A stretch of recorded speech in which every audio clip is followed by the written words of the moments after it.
যি গৰম দিছে, যি ৰ'দ দিছে, বৰষুণ নহা গৈছে। বৰষুণ নোহোৱাৰ কাৰণে আমাৰ এইফালে যি মাটিখিনি আছে মানে গোটাই ফাটি গৈছিল পুৰা একদম। আমাৰ বুলি নহয় আৰু চবৰে বহুতৰে পথাৰত চাওঁ যি একদম পুৰা মাটি ফাটি গৈছিল। তো ফাইনেলি কালি ৰাতিপুৱাই বৰষুণ দিছে, আজি এতিয়ালৈকে বৰষুণ দিয়ে আছে। দিলি আজি এখন ট্ৰেক্টৰখন যি দেখছি এখন ট্ৰেক্টৰ বৰ্তমান মাতি আনিছোঁ আৰু ডাঙৰ ট্ৰেক্টৰ জেগা নাই মানে চবৰে ৰোৱা চেছে আৰু প্ৰায় এইগিলাখন চব ৰোৱা চেছে আৰু প্ৰায়। গতিকে এইখিনি অলপমান আমাৰ ৰুবা আছিল কাৰণে সৰু ট্ৰেক্টৰখনে মাতি আনিলোঁ। তো চাওঁ আহক কি হাল মাৰি আছে, কি কৰি আছে আৰু পইচাৰ অৱস্থাটো চাওঁ।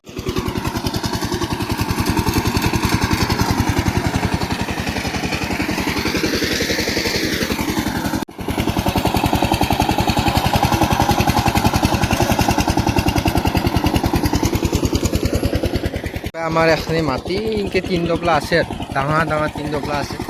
দেখলে এইখন ট্ৰেক্টৰে হাল মাৰি আছে বৰ্তমান। ডাঙৰ ট্ৰেক্টৰ জেগা নায়েই প্ৰায় নাই মানে চব ৰোৱাই আছে এইলা পথাৰ চব এইয়া চব ৰোৱা হৈছে এইলা চব ৰোৱা হৈছে।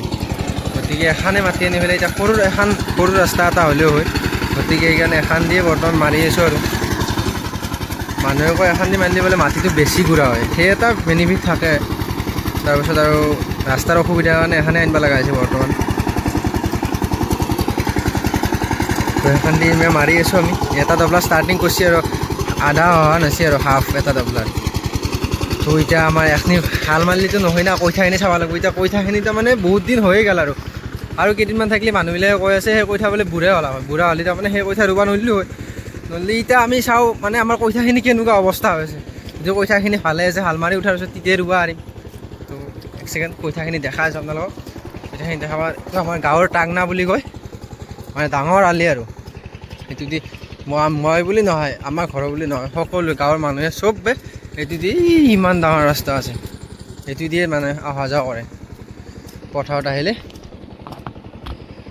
অহা যোৱা কৰিলে ফাইনেলি আমাৰ এখনি কঠীয়া এইটো ছাইড আছে আৰু এখনি ৰুবৰ কাৰণে এই 3 দবলাটো ৰুবৰ কাৰণে এই এখনি কঠীয়া এৰি থোৱা আছে। বাকী এতিয়া আছিল কঠীয়া ইয়াৰ প্ৰায়ে ঢাকি গেলি আছিল। সেইখিনি তাৰমানে আমাৰ এইফালে এইদিনা যে এটা বেলেগ ব্লগত মই দেখাইছিলোঁ সিফালে ৰোৱা গৈছিল। তাত আমাৰ এই আৰু সেইফালে ৰোৱা গৈছিল, ৰোৱা গেলি এতিয়া এখনি সেইকাৰণে কঠীয়া নহা আছে। তো এখনি কঠীয়া আমি থৈ দিয়া গৈছে আৰু এই 3 দবলাৰ কাৰণে মই যে আপোনালোক দেখালোঁ। তো এতিয়া কঠীয়াৰ অৱস্থাটো চাওক কেনেকুৱা হৈছে। ফাইনেলি ক'বা গেলি কঠীয়াৰ অৱস্থা তলত দেখি একদম বেয়াই হৈছে। তো আজি চাওঁ কিমানখিনি আগবাঢ়ে হাল মাৰা। তো পাৰিলেতো আজিয়ে ৰুই দিম, নোৱাৰিলে আৰু এদিন মাজতে গেপ যাব আৰু একো নাই। তো গৰু ছাগলী নোখোৱাৰ কাৰণে এও দিয়া আছে মানে এইটো চাট মাৰা বুলি কয় আমাৰ এইফালে। তো ফাইনেলি কঠীয়াৰ অৱস্থাখিনি এইখিনি আৰু আমাৰ মাটি হ'ল এইখিনি ইয়াত হাল মাৰি আছে। তো চাওঁ আহক কেনেকৈ মাৰি আছে। হাল মাৰি আছে গাইজ। মই যি কৈছিলোঁ তাৰমানে এখন সৰুখন আহিব, ডাঙৰখন অহা জেগা নাই বুলি। তো ডাঙৰখন অহা জেগা নাই আৰু এইফালে চব ৰোৱা আছে না। তো আমি আমাৰ দবলাৰ ওচৰৰ মানুহ হেৰি কৈছিলোঁ বোলে গাড়ী এখন আহিব, গতিকে অলপ ৰাস্তা এৰি দিলে হ'ল। তাৰ কাৰণে এইখিনি ৰাস্তা এৰি থৈছিল। তো এইখিনি ৰাস্তা দি সৰু ট্ৰেক্টৰখন আহে আৰু আৰামত আহে। তো আমাৰ এইখিনি আজি ট্ৰেক্টৰখন যোৱাৰ পিছত তাৰমানে এইখিনি আমি ৰুই দিব লাগিব। তাৰ কাৰণে ৰাস্তাটো এৰি দিছে। তাৰ কাৰণে এৰি দিয়াৰ কাৰণে বহুত বহুত বহুত ধন্যবাদ। নহ'লে আমাৰ এই 3 দবলা এনেকৈ ৰৈ গ'ল হয়, ৰুবা নৰিলোঁ হয় আৰু বুজি পাইছে আৰু যি কৈছোঁ।